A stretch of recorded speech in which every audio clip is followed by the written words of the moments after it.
ဘာဝတရားဆိုတာပရမတ္ထတရား၄ပါးကိုပြောတာသဗ္ဗဝဆိုတာကိုယ်ပိုင်အမှတ်လက္ခဏာလေးတွေရှိတဲ့တရားများကိုသဘာဝတရားသဆိုတာကိုယ်ပိုင်ဘာဝဆိုတာမှတ်သားစရာတွင်ပြင်လက္ခဏာပါဠိစကားသဘာဝဆိုတာကိုယ်ပိုင်လက္ခဏာတွင်ပြင်လေးတွေရှိတဲ့သဘာဝတရားတွေအဲ့ဒီတရားတွေကိုအစုလိုက်လေ့လာကြည့်ဖို့မြတ်စွာဘုရားသခင်ကိုရောမြတ်ကလည်းထိုသုတ်တံပါဠိတော်တွေမှာအစုလိုက်ဟောပြထားတာရှိတယ်အဲ့ဒီအစုလိုက်ဟောပြထားတာတွေကိုအဘိဓမ္မာဒေသနာတော်ဤအယသုတ်တံဒေသနာတော်နဲ့ညှိနှိုင်းပြီးတော့ဘုန်းကြီးတို့တွေရဲ့တဏ္ဍာမှာအစုလိုက်စွမ်းဆောင်မှုကိုပြုနေကြတဲ့သဘာဝတရားတွေအကြောင်းကိုလေ့လာကြရအောင်အဲ့တော့ဒီသဘာဝတရားကိုလေ့လာတဲ့ဆိုဒီမှာသူများအကြောင်းကိုလေ့လာတာမဟုတ်ဘူးကိုယ်အကြောင်းကိုလေ့လာတယ်လို့စိတ်ထဲမှာမှတ်ထားပါသဘာဝတရားဆိုတာတတ္တဝါတွေအပြင်မှာရှိတာကိုပြောတာမဟုတ်ဘူးမိမိတို့ရဲ့တဏ္ဍာမှာရှိတဲ့သဘာဝတရားတွေကိုလေ့လာလောကမှာလူတွေကနီးပေမဲ့လို့မသိကြဘူးဝေးတာကိုသိကျင်သိနေကြတယ်အေးသဘာဝတရားဆိုတာကိုယ်ခန္ဓာကိုယ်ဘဝမှာဖွဲ့စည်းတည်ရှိနေတဲ့သဘာဝတရားတွေအကြောင်းကိုမသိဘူးဆိုလို့ရှိရင်ဒါအလွန်တရာမိမိရဲ့ဉာဏ်ဖြစ်မှုလို့ဒီလိုပြောရမလို့ဖြစ်ပါတယ်ဒါကြောင့်မို့ရှေးဥစွာသူများအကြောင်းပြောမဲ့အစားကိုယ့်အကြောင်းကိုသိအောင်လေ့လာဖို့အဲ့ဒီကိုယ့်အကြောင်းဆိုတဲ့နေရာမှာလည်းပဲတကယ်သဘာဝတရားတွေစစ်ဒုသန္တမှာဘာတွေဖြစ်နေသလဲဆိုတာကိုကြည့်ရှုသုံးသပ်တတ်ဖို့ပေါ့အေးမြတ်စွာဘုရားသခင်ကိုရောမြတ်ကသဘာဝတရားတွေကိုအစုလိုက်ရှင်းလင်းဖော်ပြထားတဲ့သုတ်တန်တွေရှိတယ်အဘိဓမ္မာထသင်္ဃာအကျမ်းကိုရေးသားပြုစုတဲ့အဘိဓမ္မာရဲ့အနှစ်တွေကိုထုတ်ပြီးတော့ရေးတဲ့ရှင်နုရုဒ္ဓမထေရမြတ်ကအပိုင်း၉ပိုင်းထားပြီးတော့သဘာဝတရားတွေကိုရှင်းလင်းဖော်ပြခဲ့တာဘုန်းကြီးတို့ဒီဓမ္မယုံအတွင်းမှာစိတ်အကြောင်းနဲ့ပတ်သက်ပြီးစိတ်ပိုင်းဆိုတဲ့ပထမဆုံးအပိုင်းစိတ်ပိုင်းဒီတရားမှာတော့ရှေးဥစွာထင်သာမြင်သာရှိအောင်ဆိုပြီးတော့စိတ်အကြောင်းကိုရှေးဥစွာမဟောဘဲနဲ့6ပိုင်းမြောက်ဖြစ်တဲ့ရုပ်ပိုင်းကိုရှေးဥစွာထားပြီးတော့ဟောကြားခဲ့တယ်ရှေးဥစွာရုပ်အကြောင်းကိုလေ့လာခဲ့ကြတယ်နောက်တစ်ခါစိတ်အကြောင်းကိုလေ့လာကြတယ်ပထမပိုင်းဒုတိယပိုင်းဖြစ်တဲ့စေတသိက်အကြောင်းကိုလည်းလေ့လာခဲ့ကြတယ်ထိုစိတ်စေတသိက်တွေနဲ့နှီးနွယ်ပြီးတော့စိတ်စေတသိက်ရုပ်တွေနဲ့နှီးနွယ်ပြီးတော့ရောနှောပြီးတော့ပြတဲ့ပကိန်းပိုင်းဆိုတဲ့အကြောင်းကိုလည်းပဲလေ့လာခဲ့ကြတယ်တဖန်စိတ်တွေဖြစ်ပုံနဲ့ပတ်သက်ပြီးတော့ရှင်းလင်းပြတဲ့အပိုင်းမြောက်၄ခုမြောက်အပိုင်းဖြစ်တဲ့ဝိသီပိုင်းဆိုတာကိုလည်းလေ့လာခဲ့ကြတယ်တဖန်၅ခုမြောက်ဖြစ်တဲ့ဘုံပိုင်းတို့ဝိသီမုတ်ပိုင်းလို့ခေါ်တဲ့တတ္တဝါတွေနဲ့ဘုံတွေအကြောင်းကိုလည်းပဲလေ့လာခဲ့ကြတယ်နောက်တစ်ခါအလုံးပေါင်းလိုက်တဲ့အခါကျတော့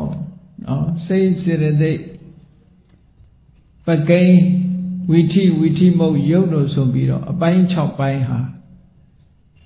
အဘိဓမ္မာသင်္ဃာကျမ်းရဲ့အနှစ်ကိုချုပ်ပြီးတော့ပိုင်း6ပိုင်းကိုလေ့လာမှတ်သားခဲ့ကြပြီးပြီအဘိဓမ္မာသင်တဲ့ပုဂ္ဂိုလ်တွေအနေနဲ့ပြောမယ်ဆိုရင်စိတ်စေတသိက်ပကိန်းကိုပထမစဉ်ဆိုပြီးတော့မြန်မာပြည်မှာအဘိဓမ္မာဇံဝဲတွေဆင်ကျင်းပကြတယ်ဝိသီမုတ်ရုပ်ဆိုတာကိုတော့ဒုတိယစဉ်ဆိုပြီးတော့ကျင်းပတယ်ပေါ့အခုဒီကနေ့သမုတ်စည်းပိုင်းပစ္စည်းပိုင်းကမ္မထာပိုင်းဆိုတဲ့တတိယအဆင့်ဆိုတဲ့နောက်ဆုံး3ပိုင်းကစပြီးတော့ဘုန်းကြီးတို့ရှင်းလင်းပြမှာပါအဲ့တော့သမုတ်ဆရာပိုင်းကိုရှင်းလင်းဖော်ပြတဲ့အခါမှာသမုတ်ဆရာရဲ့အဓိပ္ပာယ်ကအစုအစည်းလို့ဒီလိုအဓိပ္ပာယ်ရတယ်သဘာဝတရားတွေကိုစုစည်းပြီးတော့လေ့လာတာအစုလိုက်လေ့လာတယ်လို့ဒီလိုပြောလို့တာပေါ့အဲ့တော့သမုတ်ဆရာပိုင်းဟာဓမ္မစိတ်ဝင်စားစရာကောင်းတဲ့အပိုင်းတစ်ခုဖြစ်တယ်ပေါ့ ပရမတ္ထတရား၄ပါးကိုအစုလိုက်လေ့လာကြည့်သောအဖြစ်ထိုသဘာဝတရားတွေရဲ့စွမ်းဆောင်မှုတွေကလည်းပဲတချို့နေရာမှာတူညီမှုတွေရှိတယ်တချို့နေရာမှာကွဲပြားမှုရှိတယ်မိမိရဲ့တဏ္ဍာမှာဖြစ်ပေါ်နေတဲ့သဘာဝတရားတွေဟာအစုလိုက်စွမ်းဆောင်မှုတွေဘလို့ပေးနေတယ်ဆိုတာဘုန်းကြီးတို့တွေသိရှိနားလည်ဖို့ပါမှန်ပါဗျာ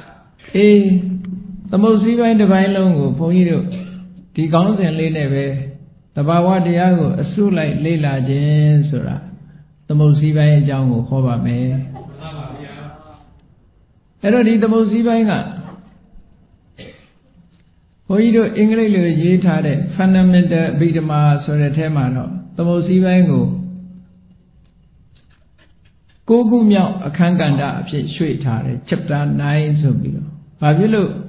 9ခုမြောက်ထားလဲလို့ဆိုစိတ်စေတသိက်တွေရဲ့နောက်ဆုံးမှာဘုရားမြတ်စွာဟောကြားတဲ့တရားဓမ္မတွေကိုအစုလိုက်လေ့လာဖို့ရာအတွက်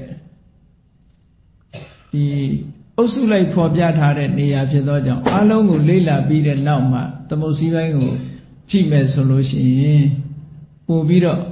ထင်သာမြင်သာရှိအောင်လို့ဆိုပြီးတော့သမုတ်စည်းပိုင်းကို chapter 9အနေနဲ့ရွှေ့ပြီးတော့ရေးထားတယ်ပေါ့သို့တော်လည်းဒီကနေ့တော့သမုတ်စည်းပိုင်းကပဲစပြီးတော့စိတ်ဝင်စားဝင်ရကောင်းတဲ့အချက်လက်တွေသိနေအောင်လို့သမုတ်စည်းပိုင်းကပဲစပြီးတော့ဘုန်းကြီးတို့ရှင်းလင်းဖော်ပြပါမယ်အဲ့တော့ဒီအစုလိုက်သဘာဝတရားဆိုတဲ့နေရာမှာဘယ်ဟာတွေဟာသဘာဝတရားလဲလို့ပြောမယ်ဆိုလို့ရှိရင်တော့ပရမတ္ထတရား၄ပါးစတင်ကြတဲ့ကဘုန်းကြီးတို့တွေမြတ်စွာဘုရားဟောကြားထားတဲ့တရားဓမ္မတွေကိုအနှစ်ချုပ်ကြည့်လိုက်မယ်ဆိုရင်စိတ်ရယ်စေတသိက်ရယ်ရုပ်ရယ်နိဗ္ဗာန်ရယ်ကိုယ်စီလက္ခဏာတွေနဲ့ပြည့်စုံနေတဲ့အနှစ်ချုပ်ပြီးတော့လုံးဝမှန်ကန်တဲ့မှားယွင်းမှုမရှိတဲ့သဘာဝတရားတွေဟာ၄မျိုးတဲ့အမည်နာမအပြင်ပြောမယ်ဆိုရင်၄မျိုးပါဠိတော်ကြီးတွေမှာပရမတ္ထကိုတခါတရံကြတော့သစ္စိကတ္ထလို့ဖော်ပြတယ်သစ္စိကဆိုတာမှန်ကန်တယ်လို့ပြောတာအဋ္ဌကသဘောတရားသာဝရမှန်ကန်တဲ့သဘောတရားလို့ဒီလိုဆိုလို့တယ်ဒါတွေကလုံးဝအမှားမရှိဘူးလုံးဝမှန်ကန်တဲ့သဘာဝတရားအဲ့ဒီလုံးဝမှန်ကန်တဲ့သဘာဝတရားကိုပဲပရမတ္ထတရားမြင့်မြတ်တယ်ဆိုတဲ့နေရာမှာမှားယွင်းမှုမရှိလို့ကောင်းတယ်လို့ပြောတဲ့သဘောပဲเนาะမှန်ပါဗျာဒါပြအတိပ္ပယ်ကသစ္စိကတ္ထမှန်တယ်ဆိုတာမှန်တယ်ဆိုတဲ့သဘာဝတရားဟာဘာကိုတစ်ဖက်ကဖော်ပြတယ်လဲလို့ဆိုလို့ရှိရင်ကြံစီတွေးတောပြီးတော့အယူဆတရားအနေနဲ့ဖော်ပြတဲ့တတ္တဝါတို့ပုဂ္ဂလတို့ဇီဝတို့ဆိုတဲ့အယူအဆတွေအတ္တဆိုတဲ့အယူအဆတွေဟာမှန်ကန်မှုမရှိဘူးတဲ့စိတ်စေတသိက်ယုတ်နိဗ္ဗာန်ဆိုတာတကယ်မှန်ကန်မှုရှိတယ်လို့ဖော်ပြတာထိုစိတ်စေတသိက်ယုတ်တရားတွေပေါ်မှာတတ္တဝါတွေဟာအတွေးအထင်တွေနဲ့မှန်ကန်မှုမရှိတဲ့ပုဂ္ဂိုလ်အဖြစ်ဆွဲလန်းတယ်တတ္တဝါအဖြစ်ဆွဲလန်းတယ်ငါသူတစ်ပါးအဖြစ်ဆွဲလန်းကြတယ်အဲ့ဒီဆွဲလန်းမှုတွေဟာတကယ်တော့မှန်ကန်မှုမရှိဘူးလို့ဆိုလိုတယ်ပေါ့တကယ်အမှန်ကန်သဘာဝတရားဟာလူတွေတဏ္ဍာမှာရှိတာစိတ်စေတသိက်ရုပ်ပဲရှိတယ်ပေါ့ထိုစိတ်စေတသိက်ချုပ်ငြိမ်းသွားတဲ့နိဗ္ဗာန်ဆိုတာရှိတယ်ပေါ့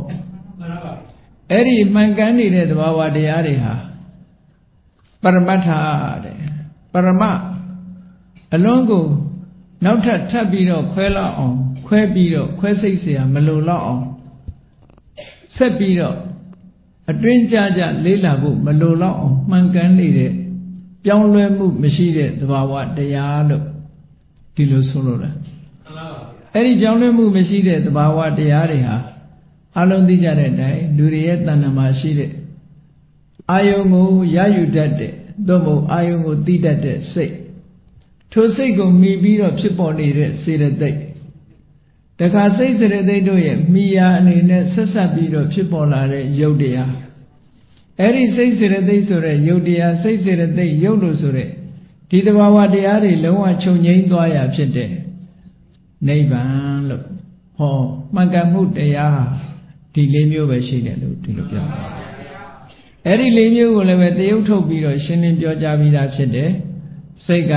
89အကျက်တရား21ဒါကခွဲခြားစိတ်ဖြာပြီးတော့ပြဘုန်းကြီးတို့တွေရဲ့တဏ္ဍာမှာစိတ်89ခုစလုံးဖြစ်တယ်လို့ဒီလိုဆိုလိုတာမဟုတ်ဘူးလောကလူတွေရဲ့ပုံမှန်အနေထားအပြင်ဖြစ်နိုင်တဲ့စိတ်ဟာဒါတောင်ဖြစ်နိုင်တဲ့စိတ်လို့ပြောတာဖြစ်နိုင်တဲ့စိတ်ဟာ45ခုပဲရှိတယ်ပုရုဇဉ်တ attva တွေတ attva အားလုံးမှာဖြစ်နိုင်တဲ့စိတ်ဟာ45မျိုးပဲရှိတယ်ပေါ့တချို့စိတ်တွေကယဟန္တာတွေတဏ္ဍာမှာဖြစ်တယ်ဇန်စိတ်တွေဆိုတာဇန်ရတဲ့ပုဂ္ဂိုလ်ရဲ့တဏ္ဍာမှသာဖြစ်တယ်ဇန်ရပြီးတော့ဇန်ကုသိုလ်ကြောင့်ဗြဟ္မဘုံရောက်တဲ့ပုဂ္ဂိုလ်ရဲ့တဏ္ဍာမှသာဖြစ်တယ်မဲ့စိတ်ဖို့စိတ်ဆိုတာတွေကဝိပဿနာတရားအထုတ်တဲ့အခါမှာပေါ်လာတဲ့အကျိုးဆက်အနေနဲ့ဖြစ်တာအဲ့ဒီမဲ့စိတ်ဆိုတာတခြားမဟုတ်ဘူးနိဗ္ဗာန်ကိုမြင်တဲ့စိတ်ကိုပြောတာနော်နိဗ္ဗာန်ကိုတိုက်ရိုက်မြင်နိုင်တဲ့စိတ်ကိလေသာတွေအညစ်အကြေးတွေဖယ်ရှားပြီးတော့နိဗ္ဗာန်ကိုတိုက်ရိုက်မြင်တဲ့စိတ်ဟာမဲ့စိတ်ထိုမဲ့စိတ်ရဲ့အကျိုးကိုဖို့စိတ်လို့ပြောတာအဲ့ဒီစိတ်တွေကဘုန်းကြီးတို့တွေဝိပဿနာတရားကိုအောင်မြင်ပေါက်ရောက်အောင်မကျင့်မဲနဲ့မဲ့စိတ်ဖို့စိတ်ဆိုတာမရှိပေါ်လာဘူးပေါ့နော်ကိုယ်တဏ္ဍာမှာမွေးရပါအနေနဲ့ဖြစ်ပေါ်လာနိုင်တဲ့စိတ်ကကာမစိတ်တွေက45ပါးပဲဖြစ်တယ်45ဆိုတာဒီကာမဝဆရစိတ်အဘိဓမ္မာသင်မှုတဲ့ပုဂ္ဂိုလ်တွေကြည့်လိုက်မယ်ဆိုရင်ကာမဝဆရစိတ်က54ခုရှိတယ်အဲ့ဒီ54ထဲမှာပါတဲ့ကရိယာစိတ်6မျိုးကိုနှုတ်ပယ်လိုက်လို့ရှိရင်45ရတာပေါ့အဲ့ဒီ45ပါးသောစိတ်တွေဟာတာမန်ပုဂ္ဂိုလ်တွေမှာဖြစ်လိဖြစ်ထားရှိတဲ့စိတ်မျိုးတွေလို့ဒီလိုပြောရမယ်နော်စိတ်ကိုအဲ့လိုခွဲထားသလိုထိုစိတ်ကိုမှီပြီးတော့ဖြစ်ပေါ်လာတဲ့စေတသိက်တရားတွေကလည်း52မျိုးရှိတယ်တပါးစိတ်စေတသိက်တွေနဲ့ဆက်နွယ်ပြီးတော့ဖြစ်ပေါ်လာတဲ့ယုတ်တရားတွေက28မျိုးရှိတယ်အဲ့ဒီလိုတဘာဝတရားတွေကိုမြတ်စွာဘုရားသခင်ကိုရောမြတ်ကခွဲခြားစိတ်ဖြာပြီးတော့ဟောကြားထားတယ်အဲ့ဒီဟောကြားတဲ့ထဲမှာဒီနေ့အစုလိုက်လေ့လာဖို့ကြတော့ဒီကိန်းကနန်းနေအရာမဟုတ်တော့ပဲနဲ့ဒီကိုယ်ပိုင်လက္ခဏာရှိတဲ့ရှုထောင်းကနေပြီးတော့ဘုန်းကြီးတို့တွေကနန်းကိုရေတွက်ကြလိမ့်မယ်မှန်ပါဗျာတမန်အပြင်စိတ်89လို့ရေတွက်ရိုးရှိတော့လဲတဘာဝလက္ခဏာရဲ့ရှုထောင်းကကြည့်မယ်ဆိုလို့ရှိရင်စိတ်ဆိုတာတစ်မျိုးတည်းပဲရှိတယ်လို့ပြောတာမှန်ပါဗျာဘာဖြစ်လို့လဲဆိုတော့စိတ်ဟာ89ပါးသောစိတ်တွေတဲ့ဘယ်စိတ်ပဲဖြစ်ဖြစ်စိတ်မှန်လို့ရှိရင်အာရမဏဝိသန္ဒနာအာယုံကိုသိတဲ့လက္ခဏာသိဆိုတဲ့နေရာမှာပညာသိနဲ့လည်းမတူဘူးတင်ညာသိနဲ့လည်းမတူဘူးပညာသိတင်ညာသိတွေနဲ့ကွဲပြားခြားနားပြီးတော့အာယုံကိုရယူတဲ့စိတ်မျိုးအာယုံကိုရယူမှုကိုပဲဒီနေရာမှာသိတယ်လို့ပြောတာတဲ့မှန်ပါပါဗျာအဲ့တော့စိတ်မှန်သမျှဟာအာရမဏဝိသန္ဒနာလက္ခဏာအာယုံကိုမတူထူးခြားတဲ့အနေအထားအဖြစ်သိတဲ့သဘာဝလက္ခဏာတစ်မျိုးတည်းရှိသည့်အတွက်ကြောင့်စိတ်ကို89ဆိုတဲ့ခဏန်းနဲ့မဖော်ပြဘဲနဲ့စိတ်ကို1လို့ဖော်ပြတယ်မှန်ပါပါသမုဒ္ဒရာသင်္ဃာကိုစုစည်းနဲ့လေ့လာမယ်ဆိုရင်စိတ်ဟာတစ်ခုပဲမှန်ပါပါဗျာဘာဖြစ်လို့စိတ်ဟာတစ်ခုတည်းဖြစ်ရတယ်လဲဆိုရင်အာယုံကိုသိတတ်တဲ့သဘောအနေနဲ့တစ်ခုပဲရှိလို့တစ်ခုလို့တွေ့တယ်မှန်ပါပါဗျာတပံစေတသိက်တွေကြတော့စေတသိက်ကတော့52လို့ဘာကြောင့်ဖြစ်ရတယ်လဲဆိုရင်စေတသိက်အသီးမှာဆိုင်ရာကိုယ်ပိုင်လက္ခဏာလေးတွေရှိတယ်မှန်ပါပါဗျာဖတ်တာဆိုတဲ့စေတသိက်ကအာယုံနဲ့ထိတွေ့ခြင်းလက္ခဏာရှိတယ်ဝေဒနာကအာယုံကိုခံစားခြင်းလက္ခဏာရှိတယ်ဆိုတော့သူ့သဘာဝလက္ခဏာလေးတွေကကိုယ်စီရှိတော့သဘာဝလက္ခဏာရဲ့ရှုထောင့်ကနေကြည့်လိုက်တဲ့အခါကျတော့52မျိုးတွေ့နိုင်တာဖြစ်သောကြောင့်စေတသိက်ကိုတော့52တဲ့အဲ့တော့စိတ်ကတစ်ခုစေတသိက်52ဆိုပေါင်းလိုက်တဲ့အခါ5353ကိုပဲဒီနေရာမှာစိတ်စေတသိက်ဒါကိုနန္တရားလို့သတ်မှတ်ပြီးတော့အစုအစည်းအနေနဲ့လေ့လာရမယ်ပေါ့မှန်ပါဗျာအဲ့တော့စိတ်အကြောင်းကိုဘုန်းကြီးတို့အကျယ်တဝင်းဟောပြီးပြီစေတသိက်52ရဲ့အကြောင်းကိုလည်းအကျယ်တဝင်းဟောပြီးပြီဆိုတော့အဲ့ဒါနဲ့ဘုန်းကြီးတို့ဒီမှာဆက်ဆက်ပြီးတော့ဆိုင်ရာအစုလိုက်လေ့လာတာလေးတွေကိုဥတည်ပြီးတော့ပြောမှာပေါ့တခါယုတ်ကလည်းပရမတ္ထတရားမှာယုတ်28ပါးလို့ခွဲထားတော့လဲတကယ်ယုတ်အစစ်ဆိုတာတွက်လိုက်မယ်ဆိုရင်18ခုပဲရှိတယ် ကျန်တာတွေကဆင့်ပွားပြီးတော့ယုတ်နဲ့နှီးနွယ်နေသည့်အတွက်ကြောင့်ယုတ်လို့ခေါ်လိုက်တာဆိုပါစို့လူလို့ခေါ်လိုက်တဲ့အခါလူဝတ်ထားတဲ့အဝတ်ဟာပါနေတယ်မဟုတ်လားမှန်ပါဗျာအေးအဲ့ဒါကြောင့်မို့လို့ယုတ်လို့ခေါ်လိုက်တဲ့အခါမှာယုတ်နဲ့နှီးနွယ်နေတဲ့သဘာဝတရားတွေကိုလည်းယုတ်လို့ခေါ်ရတယ်လို့ပဲမှန်ပါဗျာယုတ်လို့ခေါ်ထားတယ်လူကိုခေါ်လိုက်ဆိုရင်ကြည့်လူဝတ်ထားတဲ့အဝတ်ပါလာတယ်တကယ်ကအဝတ်ကတော့လူဟုတ်ကဲ့လားဟုတ်ပါဗျာသို့တော်လည်းလူခေါ်လိုက်တာနဲ့အဝတ်ကပါလာပြီးသားဖြစ်နေတယ်ပေါ့အဲ့ဒီသဘောမျိုးပဲရုပ်အစစ်ကိုဖယ်ပြီးတော့ကြည့်မယ်လူအစစ်ကိုဖယ်ကြည့်မယ်ဆိုလို့ရှိရင်ဆိုင်ရအဝတ်တွေဟာဒါလူမဟုတ်ဘူးနော်အေးလူမဟုတ်တာတွေကိုဖယ်လိုက်လို့ရှိရင်ဒါလူအစစ်ဆိုတာတွေ့ရတယ်လို့ပဲရုပ်မဟုတ်တာတွေရုပ်နဲ့နှီးနွယ်ပြီးတော့ရုပ်လို့ခေါ်တဲ့ဟာတွေက10ခုရှိတယ်အဲ့ဒီ10ခုကို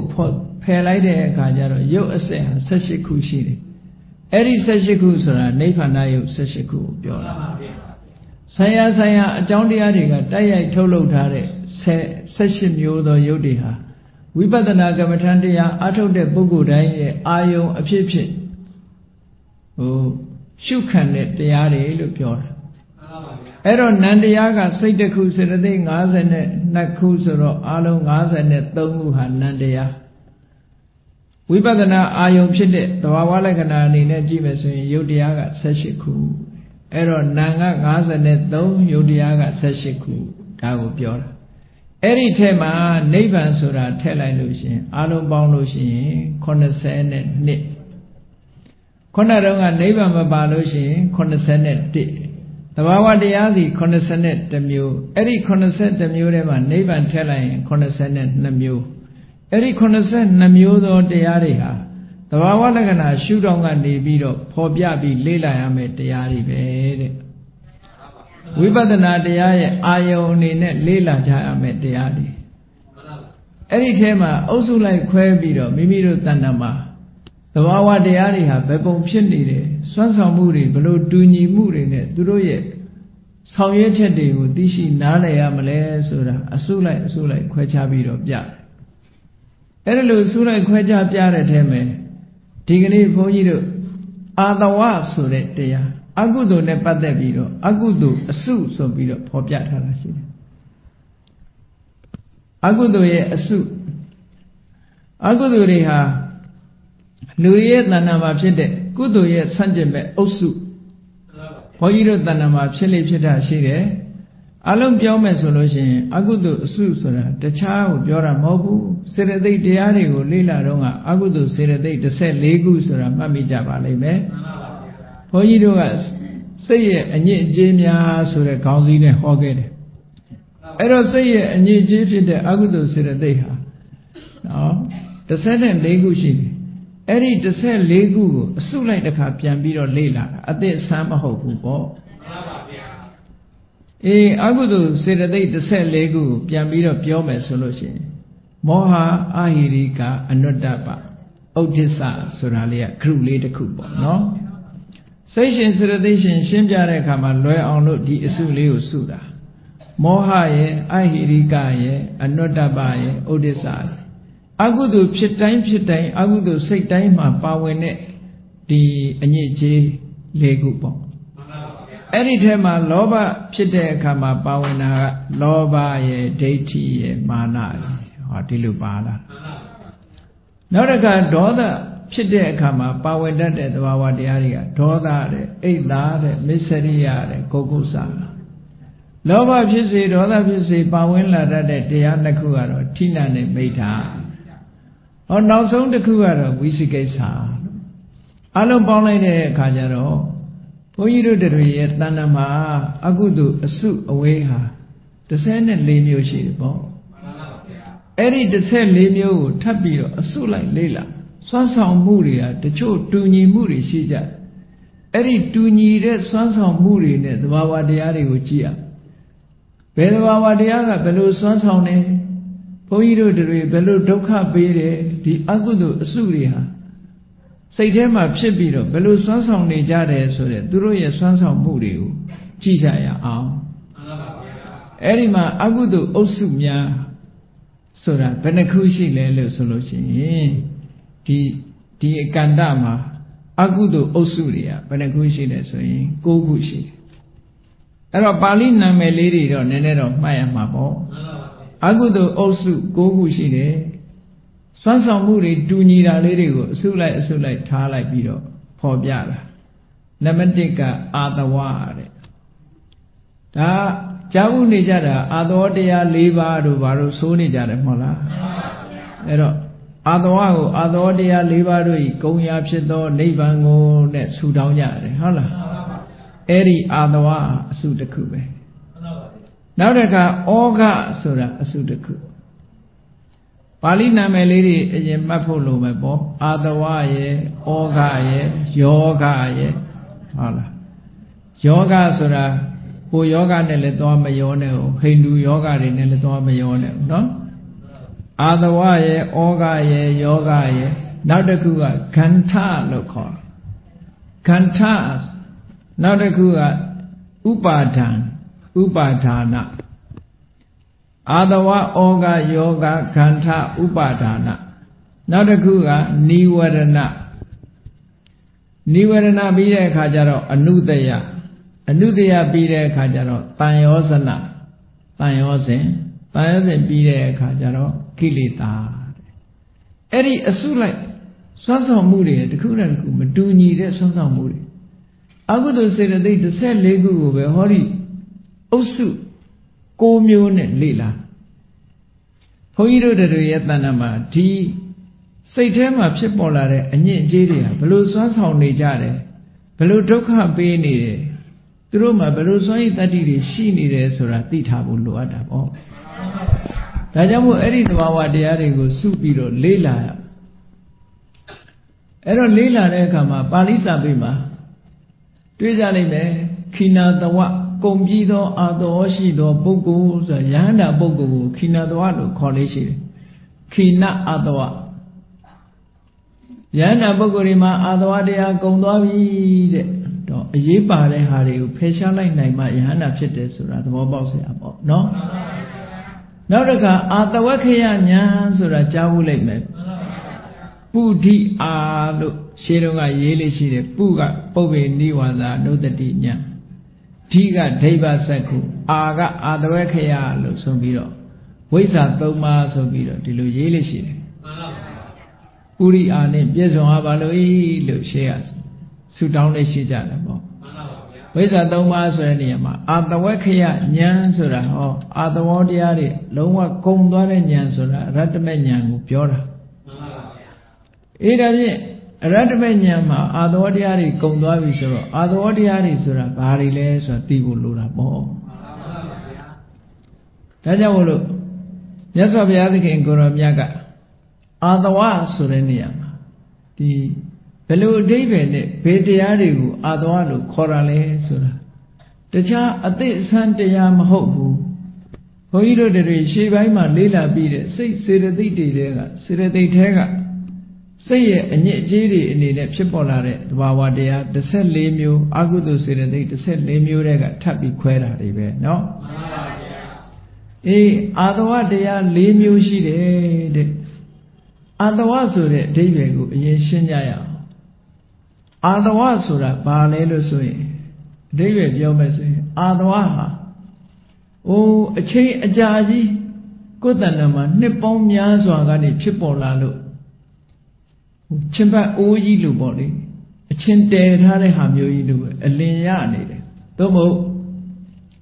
အချိန်ကြာမြင့်စွာကဖြစ်ထားတော့ဘာနဲ့တူတော့ဆိုရင်စိတ်ရည်အရက်များလို့ပဲအလင်ရနေတဲ့ဟာပေါ့ခုခေတ်ဆိုရင်အလင်လို့ခေါ်တာပေါ့နော်မှန်ပါဗျာနှစ်ပေါင်းများစွာကတည်းကဖြစ်နေတဲ့အရာကြီးခန္ဓာကိုယ်ထဲမှာဘုန်းကြီးတို့တွေရဲ့တဏ္ဍာမှာနှစ်ပေါင်းများစွာကဖြစ်နေလို့နှစ်ပေါင်းများစွာကတည်ရှိလာတဲ့အဓိပ္ပာယ်နဲ့အာတဝလို့ခေါ်တာတဲ့ဆိုတော့အာတဝဟာတမန်အပြင်ခေါ်မယ်ဆိုလို့ရှိရင်ရှေးတုန်းကမူရည်စီတတ်တဲ့အရက်တစ်မျိုးကိုအာတဝလို့ခေါ်တယ်အဲ့ဒီအာတဝဟာ4-5-6ရက်9ရက်လချီပြီးတော့သူကပစ္စည်းမျိုးစုံထည့်ပြီးတော့စိန်ထားရတယ်စိန်ထားတဲ့အခါမှာဒီမူရည်စီတတ်တဲ့သဘာဝတွေပေါ်လာတာမှခေါင်ရည်တို့ဘာတို့ပေါ့နော် အခုကိတော့ဆေးနဲ့မြန်အောင်လုပ်တယ်ပေါ့အကြာကြီးစိတ်မထားတော့ပဲနဲ့ပေါ့ချက်ကြတဲ့အရက်ဒီသဘောမျိုးပေါ့အဲ့တော့အာသဝဆိုတဲ့သဘောတရားကအရက်ပဲစိန်ထားတဲ့အရက်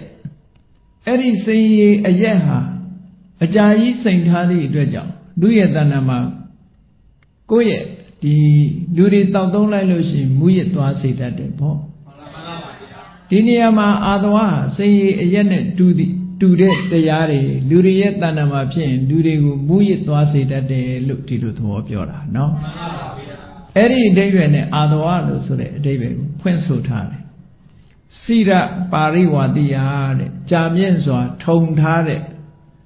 တတ္တဝါရဲ့တဏ္ဍာမှာဘယ်တော့မှစဖြစ်တယ်ဆိုတဲ့အစကိုရှာမတွေးလောက်အောင်ရှိကြခဲ့ပြီဆိုပါစို့မြတ်စွာဘုရားကပြောတယ်ဟောတယ်နော်ပုပ္ပာကောတိနတ်ပညာယတိတတ္တဝါရဲ့တဏ္ဍာမှာဖြစ်လာတဲ့သဘာဝတရားတွေဟာအဝိဇ္ဇာတို့ဘဝတဏှာတို့ဆိုတဲ့သဘာဝတရားတွေဟာဘယ်တော့မှစားခဲ့တယ်လို့ဆိုတဲ့အစကိုပြန်ပြီးတော့သိဖို့မလွယ်ဘူးတဲ့အနမတေခောယံတန်တာရောဆိုတဲ့နေရာမှာဒီလိုဟောထားတာနော်မှန်ပါပါဗျာဘယ်တော့မှစပြီးတော့တတ္တဝါတွေရဲ့တဏ္ဍာမှာဒီသဘာဝတရားစိုးတွေပေါ်လာခဲ့တယ်ဆိုတာအစနောက်ကြောင်းပြန်ပြီးတော့ရှာဖို့ရမလွယ်တဲ့တရားတွေပေါ့မှန်ပါပါဗျာရှေးကျင်တိုင်းရှေးတဲ့ရှည်လျားတဲ့ခေတ်ကာလကနေပြီးတော့တတ္တဝါတွေရဲ့တဏ္ဍာမှာဖြစ်လာတာအခုမှဖြစ်တာမဟုတ်ဘူးတဲ့ဒါကိုပဲပြန်ကြည့်ပေါ့သူများကိုမကြည့်နဲ့ဘုန်းကြီးတို့တွေကိုယ့်ကိုပြန်ကြည့်လိုက်မယ်ဆိုရင်ငါပဲဘဝဆလာတာတော့လို့နောက်ကြောင်းပြန်ပြီးတော့ကြည့်ဖို့ရ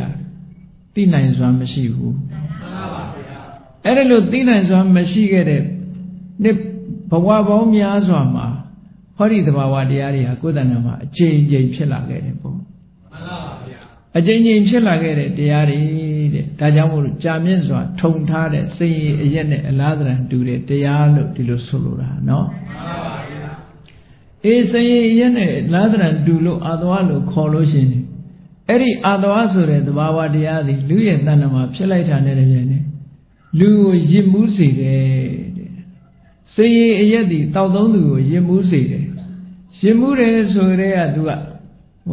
မှန်မှန်ကန်ကန်အနေထားတစ်ခုကိုမဖြစ်ဘူးအယက်သမားဟာမူးလာပြီဆိုလို့ရှိရင်အမျိုးမျိုးထင်လာတယ်ပေါ့မှန်ပါဗျာ hallucination လို့ခေါ်တယ်အယက်ကြောင်တာတို့သူများမမြင်တာတွေကိုမြင်လာတယ်စိတ်ကပုံမှန်မဟုတ်တော့ဘူးเนาะမှန်ပါဗျာအဲ့ဒါလို့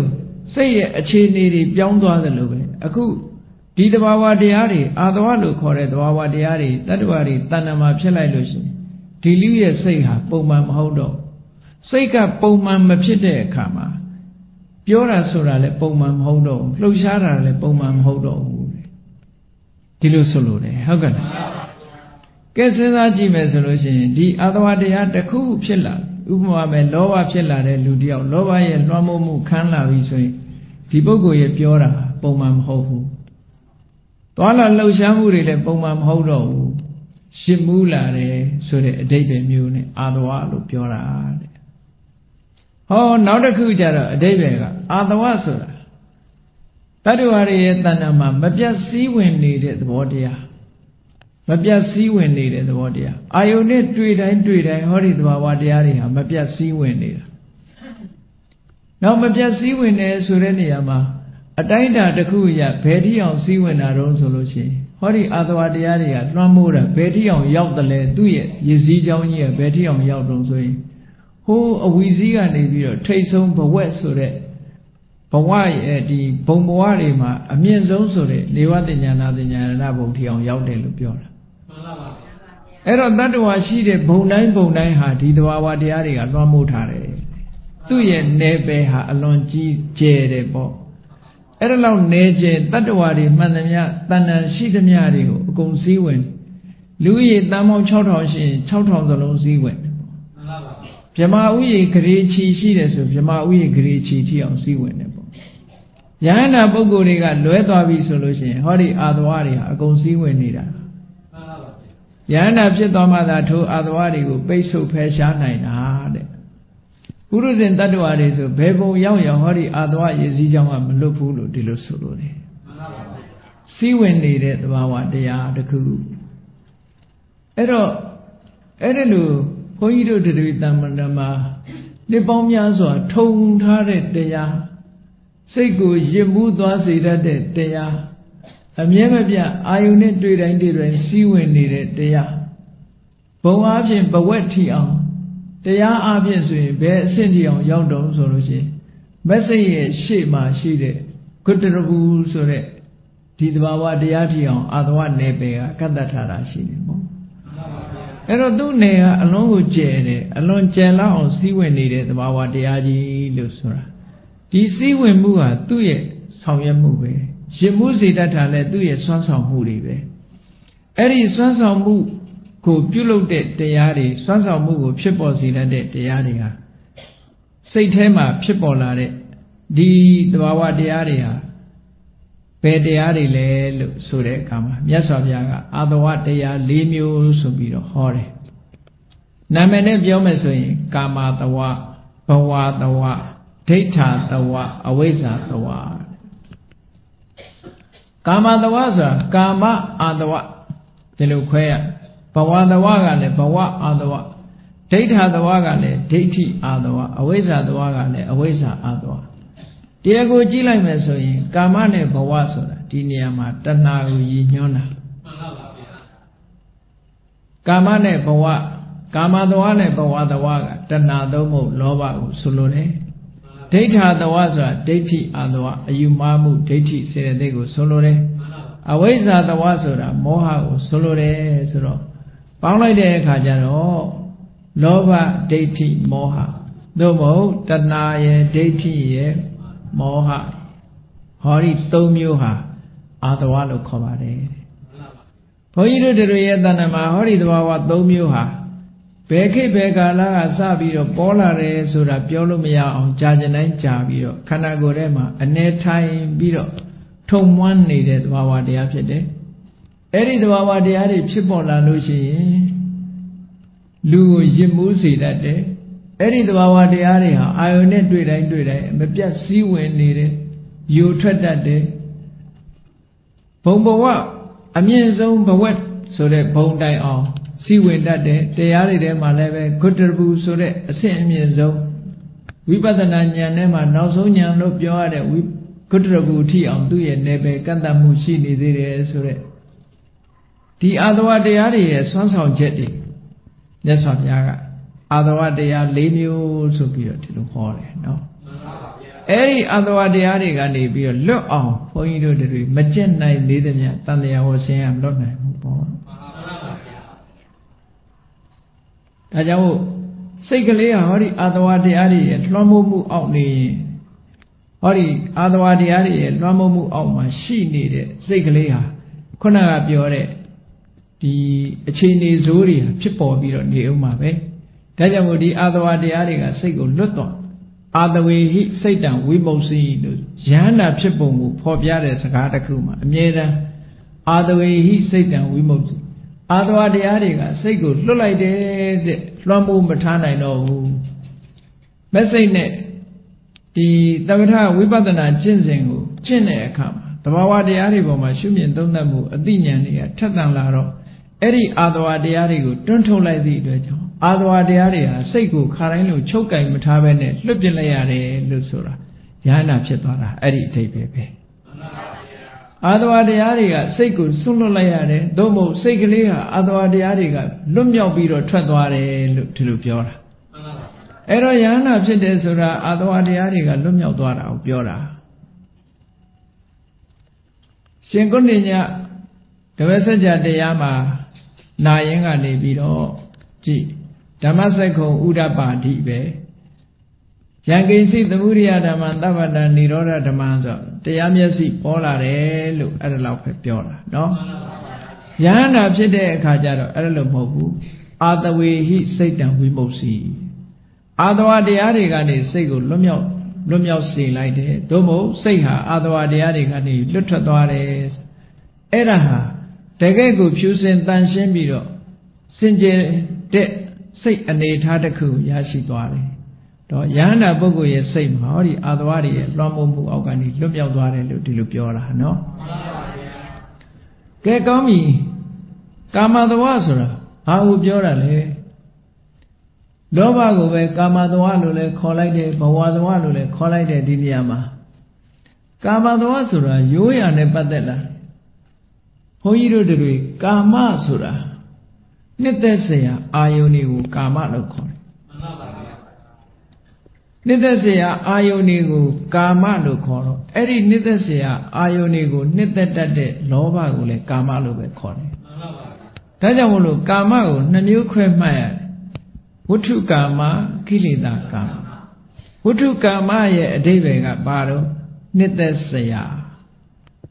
နှစ်သက်เสียအာယုန်သည်ဝဋ္ထုကာမနှစ်သက်เสียအာယုန်ကိုနှစ်သက်တတ်သောတဏှာသည်ကိလေသာကာမဟောနှစ်သက်เสียအာယုန်ရှိမှနှစ်သက်တာဆိုတာပေါ်လာတာနှစ်သက်เสียအာယုန်ကိုမနှစ်သက်ဘူးဆိုလို့ရှိရင်ဒါတဏှာမဖြစ်ဘူးပေါ့နော်အေးဒါကြောင့်မို့လို့ဒီနေရာမှာကာမမှာကာမတဝဆိုတဲ့နေရာမှာနှစ်သက်เสียအာယုန်တွေကိုမဆိုလိုဘူးနှစ်သက်เสียအာယုန်တွေကိုနှစ်သက်နေတတ်တဲ့တဏှာကိုသာဆိုလိုတယ်တဲ့နှစ်သက်เสียအာယုန်ဆိုတာလောကမှာရှိနေမှာပဲမြတ်စွာဘုရားရဲ့မျက်စိအောက်မှာနှစ်သက်เสียအာယုန်တွေမတွေ့ရဘူးလားယန္တာပုဂ္ဂိုလ်တွေရောမျက်စိနဲ့နှစ်သက်เสียအာယုန်တွေကိုမမြင်ရပေဘူးလားမြင်ရပါဘူးအေးဘုရားယန္တာတွေဟာမျက်စိရှိလို့ဘုန်းကြီးတို့တွေကောင်းတာမြင်ရတယ်လို့ဆိုးတာမြင်ရတယ်လို့မျက်စိနဲ့အကောင်းအဆိုးနှစ်သက်เสียအာယုန်လို့မနှစ်သက်เสียအာယုန်တွေကိုမြင်ရတယ်လို့ပဲဘုရားယန္တာတွေလည်းပဲမျက်စိနဲ့ကောင်းတဲ့အစဉ်မကောင်းတဲ့အစဉ်မြင်ရတာပဲနားရှိသည့်အတွက်ကြောင့်ကြားရတဲ့အတန်တွေကလည်းနှစ်သက်เสียအတန်လည်းကြားရတာပဲမနှစ်သက်เสียအတန်လည်းကြားရတာထို့တူရဲ့အနတ်နဲ့ပတ်သက်လာလို့ရှိရင်လည်းကောင်းမကောင်းအနတ်အယတာနဲ့ပတ်သက်လာရင်လည်းကောင်းမကောင်းအယတာအထီးတွေ့နဲ့ပတ်သက်လာရင်လည်းကောင်းမကောင်းအထီးတွေ့ဆိုတာတွေဟာဟောဒီစိတ်စေတသိက်ဒီမျက်စိနာနာလျှာကိုယ်ဆိုတဲ့ဒီပတာရယုတ်တွေနဲ့ထိတွေ့ပြီးတော့သိရှိလာကြမှာကြီးပဲမြတ်စွာဘုရားမှာလည်းမျက်စိရှိလို့မြင်တာပဲသို့သောမြတ်စွာဘုရားမှာမျက်စိနဲ့မြင်ပြီးတဲ့အခါမှာတွေ့တာမှုဆိုတဲ့တဏှာမလာဘူးအေးပုရုဇဉ်တွေကြတော့မျက်စိနဲ့မြင်ပြီးတဲ့နောက်ထပ်ဆင့်လိုက်လာတာကတော့တွေ့တာမှုပဲအဲ့ဒါကြောင့်မလို့နှစ်သက်เสียအာယုန်ဟာဒါ sense pleasure လို့ခေါ်တယ်နှစ်သက်เสียအာယုန်นี่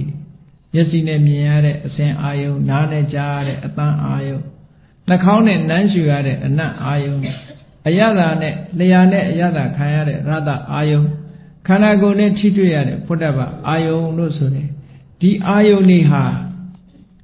နှစ်သက်เสียကောင်းသည့်အတွက်ကြောင့်ကာမလို့ခေါ်တယ်ဝဋ္ထုကာမအဲ့ဒီကာမလို့ခေါ်တဲ့ဝဋ္ထုကာမတွေကိုတွေ့တာမှုတဏှာကိုကြတော့ကိလေသာကာမအဲ့တော့ကာမလို့ခေါ်တာကြည့်ပဲနှစ်ခုစလုံးဒီနေရာကာမတဝဆိုတဲ့နေရာမှာကြတော့လောဘကိုဆိုလိုတာဖြစ်သောကြောင့်နှစ်သက်เสียအာယုန်တွေကိုနှစ်သက်တတ်တဲ့တဏှာသည်သာလင်ကာမအဲ့ဒီကာမသည်အာတဝတဲ့မပြတ်စည်းဝင်နေတာအေးဘုန်းကြီးတို့တွေစဉ်းစားကြည့်နေမျက်လုံးလေးဖွင့်လိုက်တာနဲ့တပြိုင်နက်ကိုကြိုက်တဲ့မျက်စိကကိုကြိုက်တဲ့အရာလေးကိုမြင်လိုက်ရပြီဆိုရင်လောဘကဝင်မလာဘူးလားဝင်ပါပါဘူးစီးဝင်လာတဲ့သဘောလေးပဲဒါအာယုံပေါ်မှာလောဘလေးကရောက်သွားတဲ့စီးသွားတဲ့သဘောလေးပဲဟုတ်လားစီးဝင်လာတာရောစီးထွက်သွားတာရောနှစ်ခုစလုံးဆိုင်နေယိုထွက်သွားတာပေါ့မြင်စရာအာယုံလေးပေါ်မှာတွေ့တာမှုလေးဖြစ်သွားရင်ထိုမြင်စရာအာယုံလေးပေါ်မှာဒီယိုစီးမှုလေးတစ်ခုဖြစ်သွားတာပဲတို့မို့မြင်စရာအာယုံလေးကစိတ်ထဲနဲ့တွေ့လိုက်တာနဲ့တပြိုင်နက်လောဘလေးဖြစ်လာလို့ရှိရင်ဟောလောဘလေးဟာယိုစီးလာပြန်တာပဲပေါ့အဲ့ဒါလေးယိုစီးလာတယ်ဆိုတဲ့အာသဝအပြင်ဘာတွေဖြစ်လာတော့ဒီယိုစီးတာဟာဒီကနေ့မှယိုစီးတာမဟုတ်ဘူးဘဝပေါင်းများစွာကလေးကယိုစီးလာတာဆိုတော့အနေထိုင်နေပြီအလင်းရနေပြီလို့ဒီလိုပြောတာနှစ်သက်စရာအာယုန်လေးမြင်တိုင်းလောဘဖြစ်တယ်ဆိုတာတကယ့်ကိုအလေးအထားကြီးတစ်ခုဖြစ်နေပြီပေါ့အာသဝဆိုရင်အလေးအထားကြီးတစ်ခုဖြစ်နေပြီဩအလေးအထားဖြစ်နေသည့်အတွက်ကြောင့်အဲ့ဒီလောဘဆိုတာလေးဝင်လာတာနဲ့တပြိုင်တည်းသူကနောက်ကဘာတွေလာတော့ဆိုမာနတွေတို့ဘာတို့ဖြစ်လာတယ်စိတ်ဓာတ်အခြေအနေတွေပြောင်းလဲလာတာတွေနော်ဒါကြောင့်မို့သူကအဓိကလောဘကအဓိကဖြစ်လို့မာနတို့ဘာတို့ဒီထဲမှာထဲ့မပြောမြတ်စွာဘုရား လောဘဆိုတာစီးဝင်လာရင်မာနဆိုတာဖြစ်ဖို့လဲအလွယ်လေးပဲနောက်အိတ်တာတို့မစ္စရိယတို့ဆိုတဲ့အကုသိုလ်တွေဝင်လာဖို့ရလဲအလွယ်လေးပဲဒါကြောင့်အာယုန်လေးတစ်ခုပေါ်မှာဒီစီးဝင်မှုကလေးအာယုန်လေးပေါ်မှာစီးဝင်မှုလေးဖြစ်လာရင်လောဘဆိုတဲ့သဘာဝတရားစိတ်ထဲမှာစီးဝင်လာခဲ့ပြီစီးဝင်လာပြီဒီအာသဝတရားလွှမ်းမိုးလိုက်ပြီဆိုလို့ရှိရင်ခုနလူဟာရစ်မှုလာတာပဲဟောထိုအာယုန်နဲ့ရစ်မှုသွားတာရစ်မှုသွားသည့်အတွက်ကြောင့်အမှန်သိမှုဆိုတာတွေလည်းမလာတော့ဘူးပေါ့အေးအဲ့ဒီတွေ့တာမှုဆိုတာကြီးကိုမဖယ်ရှားနိုင်တဲ့အတွက်ကြောင့်ကာမလို့ခေါ်တဲ့မြင်စရာနှစ်သက်စရာအာယုန်တွေဆင့်ဆွယ် pleasure နှစ်သက်စရာအာယုန်တွေနဲ့ပတ်သက်ပြီးတော့နှစ်သက်တွေ့တာနေတဲ့တဏှာရာဂသည်မြင်မြင်သမျှအပေါ်မှာဖြစ်ပြီးတော့နေတယ်တပည့်ဆက်ကြကလည်းဒါကိုဟောတာတတ္တရဘိနန္ဒိနိတဲ့တတ္တရဘိနန္ဒိနိဆိုတာတခုတည်းမဟုတ်ဘယ်ရာပဲဖြစ်မြင်လိုက်ရင်လည်းမြင်လိုက်တဲ့အပေါ်မှာကြိုက်သွားတာအဲ့ဒီမြင်လိုက်တဲ့အပေါ်မှာလည်းပဲနောက်ထပ်အသစ်တစ်ခုမြင်ကြိုက်ပြန်ရောနောက်ထပ်အသစ်တစ်ခုမြင်ကြိုက်ပြန်ရောတတ္တဝါတွေရဲ့သဘောဟာအသစ်ဆန်းထွက်တိုင်းကြိုက်နေတာပဲဒါကြောင့်မို့အထည်ချုပ်တဲ့လူတွေကဒီဇိုင်းအသစ်တွေထွင်းနေကြရတာပေါ့ကြိုက်ပြန်တာပဲလေအနတ်ဆိုလည်းပဲအပန်းဆိုလည်းပဲအသစ်တွေအကုန်လုံးနေကြတာမဟုတ်လားရိုးရိုးတီတီငြိမ်ငြိမ်နဲ့ပြီးပြီးသားသားဆိုတဲ့သချင်းကိုရိုးသွားတဲ့အခါကျတော့ဟုတ်လားဟိုဟာဒီဟာမပြီးမသားလုံးဘလုံးပထွေးဆိုတဲ့ဟာကိုကြိုက်လာကြပြန်ရောတခါကာယံဝါကြတဲ့ညီတဲ့သချင်းကိုရိုးသွားပြန်တဲ့အခါကျတော့ဗါလဲဟဲ့ဟော့ဆိုလားလျှောက်ပြီးစကားတွေလျှောက်ပြောတာကိုကြိုက်ကြပြန်ရောအသစ်ဆိုရင်လူကလက်ခံနေတာဟုတ်ကဲ့ဘာအသစ်ထုတ်လူတွေကနောက်ကလိုက်နေတာဘာလို့လဲဆိုတတ္တရဘိနန္တိသဘာဝတရားကဒီတိုင်းလာတာပဲအသစ်ဆိုရင်ကြိုက်လာတာပဲလူလဲတူပဲအသစ်မလာဘူးမထင်လေနဲ့နော်အသစ်မှန်သမျှလက်ခံနေတာပဲအဟောင်းဆိုရင်ရိုးသွားပြီအသစ်ဆိုရင်လက်ခံကြပြန်တာပဲအဲ့ဒါကိုဆိုလို့တဲ့တတ္တရဘိနန္တိနိတဲ့ထိုအာယုန်ဒီပေါ်မှာလိုက်ပြီးတော့နှစ်သက်တွေ့တာနေတတ်တယ်ဆိုလောဘဟာဘယ်တော့မှမဆုံးဘူးလို့ဒါကြောင့်ကိုပြောတာစဉ်းစားကြည့်လေမျက်စိကမြင်ရတဲ့အာယုန်တွေလည်းအသစ်ထွင်ဘယ်တော့မှဆုံးမှာမဟုတ်ဘူးနားကကြားရတဲ့အသံတွေကိုလည်းအမြဲတမ်းအသစ်ထွင်တယ်ဘယ်တော့မှဆုံးမှာမဟုတ်ဘူးအသစ်ပေါ်တိုင်းသဘောကျအနံ့လေးရလည်းပဲအသစ်ပေါ်တိုင်းသဘောကျနေမှာအရသာကဆိုလဲမျိုးနော်ကိုနေ့စဉ်စားနေတဲ့ဗမာသမင်းဟင်းနဲ့မကဘူးဟာဘာဟင်းညာဟင်းကိုရီးယားဟင်းတို့ဘာတို့ဒါတွေရောအကုန်လုံးပေါ်လာနောက်ထပ်ပေါ်ရင်စားအောင်မှာပဲအဲ့ဒါလဲအရသာလည်းပဲတခုတည်းနဲ့မရဘူးနော်တတိတွေဆိုအမျိုးဆုံးတီထွင်လိုက်တာအချင်းကိုအချိုနဲ့အချင်းနဲ့ဆက်တယ်အမျိုးဆုံးတီထွင်တာဘယ်သူကနေဒါတွေကိုလိုက်ကြိုက်နေတာတုံးဆိုတော့ခုနပြောတဲ့တဏှာကနေလိုက်ကြိုက်တယ်အာသဝဆိုလိုက်ကြည့်မယ်ဆိုရင်အာယုန်တွေရှိသမျှသူကစီးဝင်နေတဲ့သဘောပဲသူမဝင်တဲ့နေရာရှိကိုမရှိဘူးဘယ်အာယုန်ဖြစ်လိုက်သူကစီးဝင်လာတော့တာသူရောက်လာတယ်ဆိုတဲ့အဓိပ္ပာယ်ပဲပေါ့နော်ဒါကြောင့်မို့ကာမသဝရဲ့နေကအလွန်ကျဲတယ်ကဲကောင်းပါပြီမဆုံးနိုင်တဲ့ကာမဂုဏ်အာယုန်တွေကိုဖယ်ခွာပြီးတော့ဇန်တရားကျင့်လိုက်ပါပြီတဲ့ကျင့်လိုက်တော့ဒီတဏှာကနေရသလားလို့ဆိုတော့သူကအသွင်ပြောင်းပြီးတော့လိုက်လာမျက်စိနဲ့မြင်တာကိုတော့သူကြိုက်တာမဟုတ်ဘူးနားနဲ့တန်ကြားတဲ့ဟာကိုကြိုက်တာမဟုတ်ဘူးနှာခေါင်းကအနံ့ကိုကြိုက်တာမဟုတ်ဘူးလျှာကအရသာကိုကြိုက်တာမဟုတ်ဘူးခန္ဓာကိုယ်ကအထီးတွေ့ကိုကြိုက်တာမဟုတ်ဘဲနဲ့သူကဘာတော့ဇံအာယုန်တဘာဝအာယုန်တရားပေါ်မှာသူကသွားကြိုက်ပြန်ရောဒါကြောင့်မို့ရိတ်တာသွားပြီးတရားထုတ်တဲ့ပုဂ္ဂိုလ်တွေမှာလည်းပဲတရားကိုကြိုက်တဲ့ဆွဲလန်းတာသွားပြန်ရောတမာတိကိုဟုတ်လားအဲ့ဒါကိုဓမ္မရာဂဓမ္မနန္ဒီလို့ခေါ်တယ်ဝိပဿနာကိုမတွေ့တာဘူးလို့မထင်နဲ့ကိုရထားတဲ့တရားဓမ္မကိုတွေ့တာပဲလူကမြတ်စွာဘုရားကဟောထားတဲ့သုတ်တန်တစ်ခုမှာတာယေဝဓမ္မရာဂေတေနေဝဓမ္မရာဂေနတာယေဝဓမ္မနန္တိယဓမ္မရာဂလို့ခေါ်တဲ့ကိုရရှိထားတဲ့တမာတိဝိပဿနာစွမ်းအားတွေပေါ်မှာတွေ့တာနေမယ် အဲ့ဒီပုံမှာနှစ်သက်နေသေးမယ်ဆိုရင်ဒီပုဂ္ဂိုလ်ဟာယန္နာကိုမဖြစ်ဘူးတဲ့အဲ့ဒီအစွဲလန်းရှိနေသေးလို့ရှိရင်ယန္နာမဖြစ်ဘူးတဲ့ဒါလည်းတွေ့တာမှုလေးတစ်ခုပဲပေါ့နော်အေးကာမတွေကိုဖယ်ခွာလိုက်လို့ဒီဘက်ကန်းကနေဟိုဘက်ကန်းရောက်သွားတယ်ဆိုပါစို့နိက္ခမ္မလို့ကာမဂုဏ်အာယုန်တွေကိုဖယ်ရှားလိုက်တယ်မျက်စိနာနာလျှာကိုယ်ကထိတွေ့တာတွေကိုမလိုလားတော့ဘူးဒါတွေကိုမကြိုက်တော့ဘူးဆိုပြီးတော့ဇံအာယုန်လေးနဲ့နေတယ်ဟောဇံအာယုန်လေးပေါ်မှာသွားပြီးတော့အသွင်ပြောင်းပြီးလိုက်ကြိုက်ပြန်ရောသူကဒါလည်းတဏှာပဲအေးဇံအာယုန်ဇံရဲ့စွမ်းရည်တတ္တိကြောင့်ဓမ္မဆိုတဲ့ဘုံဘဝတစ်ခုကိုရသွားပြန်တဲ့အခါကျအဲ့ဒီဘဝကိုသွားပြီးတော့ตายရလိုက်ပြန်ရောအဲ့ဒီဘဝကဘယ်လိုဘဝတုံးလို့ဆိုလို့ရှိရင်အခုမျက်စိနာနာလျှာကိုယ်လို့ဆိုတဲ့ကာမဂုဏ်အာယုန်နေနဲ့ကင်းတဲ့ဘဝတစ်ခုပဲကာမဂုဏ်အာယုန်နေနဲ့ကင်းတဲ့ဘဝကိုကာမဂုဏ်သမားတွေကလှမ်းကြည့်မယ်ဆိုပြင်းစရာကြီးလို့မြင်ရမှာပဲအေးသူတို့ကနေဒီဘက်လှမ်းကြည့်ရင်လည်းပြင်းစရာကြီးလို့မြင်ရမှာပဲဆိုပါတော့စိတ်ညစ်ရတောเจ้าမှာတပါးတဲ့ငုတ်တုတ်ထိုင်သို့မဟုတ်တယောက်တည်းငုတ်တုတ်ထိုင်ပြီးတော့တရားထိုင်နေတဲ့လူတယောက်ကိုဟေ့ဟော့သချင်းဆိုနေတဲ့လူတယောက်ကဒီလူကြီးငုတ်တုတ်ကြီးနဲ့ပြင်းစရာကြီးလို့တွက်မှာပဲဟုတ်ကဲ့လားအဲ့ဒီလူကြီးကလည်းပဲမင်းတို့ဟေ့ဟော့နားကြီးတကွာပူတယ်ဆိုပြီးတော့နားပူတယ်လို့မပြောပေဘူးလားအကြိုက်ချင်းမတူဘူးသူကြိုက်တာကတည်ငြိမ်အေးဆေးပြီးတော့ငြိမ်သက်တဲ့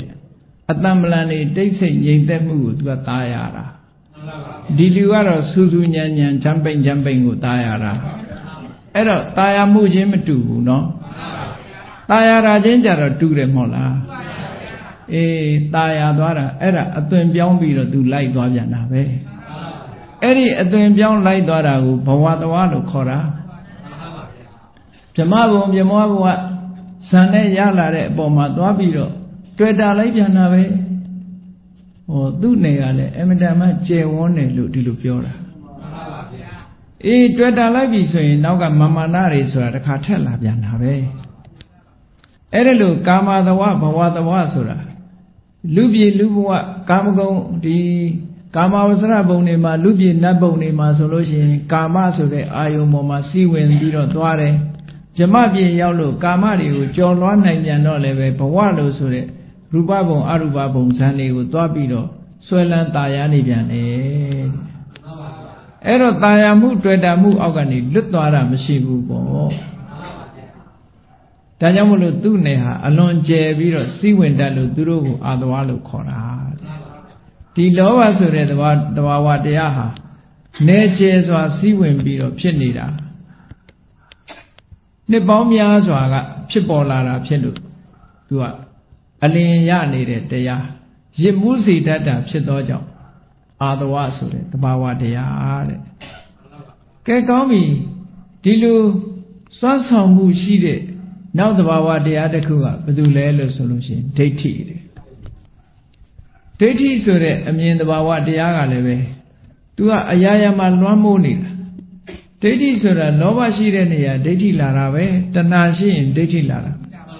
ဘာဖြစ်လို့တော့ဆိုလို့ရှိရင်ဒိဋ္ဌိဆိုတဲ့စေတသိက်ဒီလောဘမှုစိတ်မှာလောဘနဲ့သာရှင်တွဲပြီးတော့ဖြစ်တာလောကလူတွေဟာအချစ်ဆုံးကိုရွေးချယ်မယ်ဆိုရင်ကိုယ့်ကိုယ်ကိုယ်ဒီအချစ်ဆုံးလို့ဒီလိုပြောကြ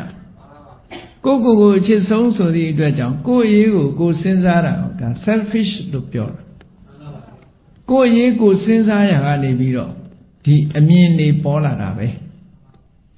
လူတယောက်ဟာကိုယ့်ရဲ့လုံခြုံမှုကိုယ့်ရဲ့အရေးကိုစဉ်းစားတဲ့အခါမှာဆိုပါစို့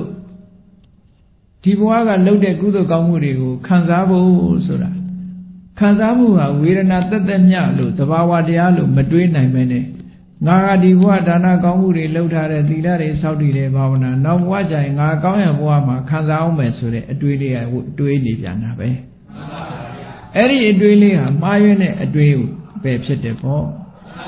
အဲ့ဒီမှားယွင်းတဲ့အတွေးဟာဘာကြောင့်ပေါ်လာတယ်လဲဆိုရင်ခံစားလို့မှုဆိုတဲ့တဏှာကြောင့်ပေါ်လာတာပဲအဲ့ဒါလို့အတွေးလေးကြောင့်မို့လို့သူ့ရဲ့ဘဝလုံယုံစိတ်ချရအောင်သူကဒီတဲ့ကောင်းတဲ့ဘဝဒီတဲ့ကောင်းတဲ့ဘဝဆိုတာမျှော်လင့်နေတာအမြဲတမ်းကောင်းမေ့ဆိုတဲ့ဘဝတွေကိုသူကအမြဲတမ်းမျှော်လင့်တယ် Eri gane sabiro di kolode kudo kamurigo kansambo sore ayawadu ledeku ayaledeku kodanama shide sore amyendeku pola pyane po doye Nyamalu yuri doing a job as a di winning Leah, Tiwagani, who walk Gubian Bido, Dwalare, Tilu, Dredja, the pong. The Chalu Yuri Maneve di Dwekori Chide, Ataru, Spirit to Sorari, Dalia, Soul Soraria, the Boaga, the Boada Ku, Pyongshi Bido, Kanzani Jade pong.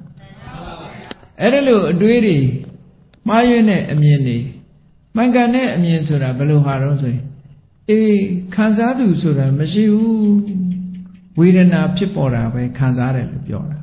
Lotu Sura Lemashiu, Kandiahu, Pilotu Sura Lemashiu, Jondia Pora Miala Pide. Kanzadu Sura Leve, a Judia Pora Miala Pide. Tegero Leve, Lotu Sura Le, a Jondia the Dego Piora, Kanzadu Sura Le, a Judia the Dego Piora. The Bawa de Ada, two John John, two to Chini, the Bawa de Ada, Yada, Chide Sure, a Mingu, Mayamache, Mayune, Deji, Ramomu, Kane Arabe. Ero the local Choji solution, Mangane, a Mingu, Yashibusa, Drogu Kain, Deji got Ramu Nilada, Lubo Lugua Maladi, Mayune, Usadiaga, Swami Vido, Saitema, Dinida Mobu. Oh, Jamaji Yaudare, Jamaji Maleveta Shirabe. Mayune Yusa Chile, Onishi Barema Bare, Pacabjamaji Vechio. Pacabjamaji Sura Lubuagani, Gudogamuri, Losayalu to Jamapi.